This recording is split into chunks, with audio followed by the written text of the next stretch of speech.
আমাকে অনেক নির্যাতন করছে এই মোল্লার গোষ্ঠী, এরা মুনাফিক। গোষ্ঠীতে মুনাফিক সেটা আপনি কিভাবে বললেন? তুমি এখন মুখ সৃষ্টি করতেছো।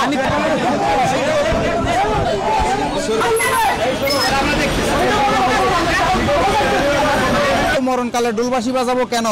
যেই মোল্লা আমার গ্রামে মসজিদ ইমামতি করে সেই মোল্লা বলৎকারী করছে। দেশের জন্য যদি কেউ যুদ্ধ করে, শহীদ বীর মুক্তিযোদ্ধা, ওদেরকে ডোলবাসী বাজে এসেলেট দেওয়া হয়। আর আমি আপনি এই দুনিয়া ধ্বংস হবে ইসরাফিল আলাইহিস সালামের বাঁশি ফুঁক দেওয়ার পরে।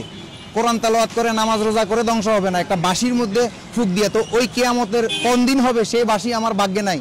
তাই আমি বলতেছি, যেহেতু মুক্তিযোদ্ধাদের জন্য ডোলবাঁশি বাজানো হয়, তাইলে আমিও তো দেশের জন্য, যেমন আমি বিদেশ থেকে টাকা পয়সা আনছি, এই দেশের কাজে লাগছে।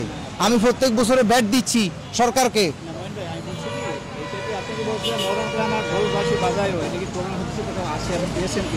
এটা ইসরাফিল আলাইহিস সালামে বাঁশি বাজাবো সেই কথা কোরআনে আছে।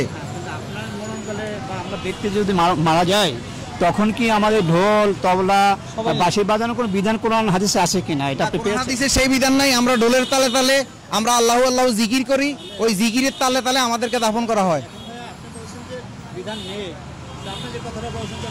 একটা প্রশ্ন রাখতে পারে না, বিভ্রান্ত হতে পারে না যে ভাই মহিউদ্দিন ভাই কথা বললো ঢোলবাজি বাসে মরণকালে, তো এটা বিভ্রান্ত হবে না?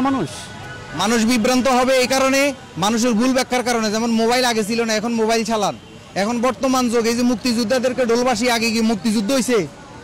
উহুদের ময়দানে শহীদ জীবন, এটা মুক্তিযুদ্ধ হয়েছে। তাইলে ওই সময় তো আর ডোলবাসী ছিল না। তাইলে এখন বর্তমান যুগের হালে আমার কথাটা ছিল মরণকালে ডোলবাসী বাজাবো কেন? যেই মোল্লা আমার গ্রামে মসজিদ ইমামতি করে সেই মোল্লা বলৎকারী করছে। তো সেই মোল্লারে আমি কি জানাজা দেওয়া ভালো না ডোলবাসী বাজাইয়া কথা? ভাই মনিউদ্দিন ভাই, ব্যক্তি বিষয় যদি ভুল করে সেটা সবার উপর বর্তায় না, বর্তাবে সবাই। মানে আপনি একটা ভুল করছে বা আমি করছি মনে করেন, এটা কি সবার উপর বর্তাবে? দেশ জাতির সবার প্রতি এটা তো কেউ কামনা করে না। এখন আমার কথা হলো যে আপনি বলছেন যে কোরআন হাদিসে নেই, কিন্তু আপনি বলছেন যে আমার মনে করলে ঢোলবাসী বাজায় ভাই, ও পীরের ভাইয়েরা বা আমার ইসের ভাইয়েরা, এই কথা তো কোরআন হাদিসে নাই, এটা তো বাস্তব, তাই না ভাইয়া?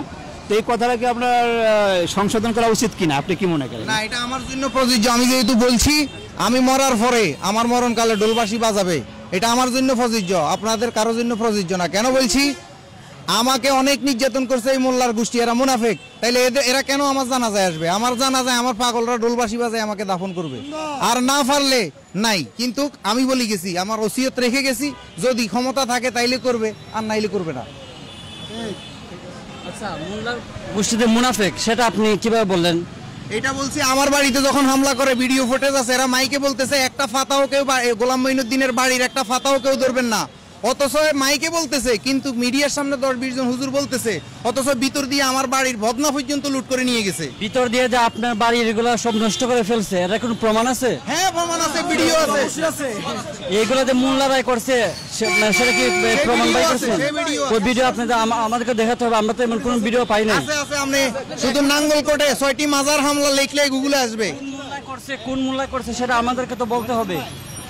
আপনি তো সবাইকে মুনাফিক বলতেছেন, সেজন্য ওই যে উনি একজন আলেম, উনি কি মুনাফিক হয়ে গেছে?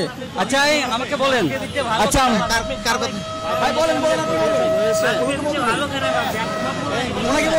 যারা ভণ্ড তাদের কথা বলছি। আপনি যে বলতেছেন সব মোল্লারা মুনাফিক, উনি একজন আলেম। আপনি কথা গোলাইতেছেন, আমি ভণ্ড মোল্লার কথা বলছি, আমি সব মোল্লার কথা বলি নাই। ওনার এখানে রেকর্ডিং আছে বলে আমি বলি নাই, সব রেকর্ডিং আছে। যারা ধর্ম ব্যবসায়ী ভণ্ড, রেকর্ডিং আছে। এই তুমি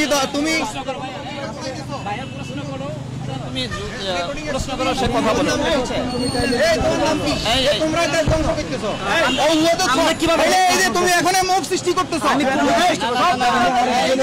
সে বললো সব রেকর্ডিং আছে।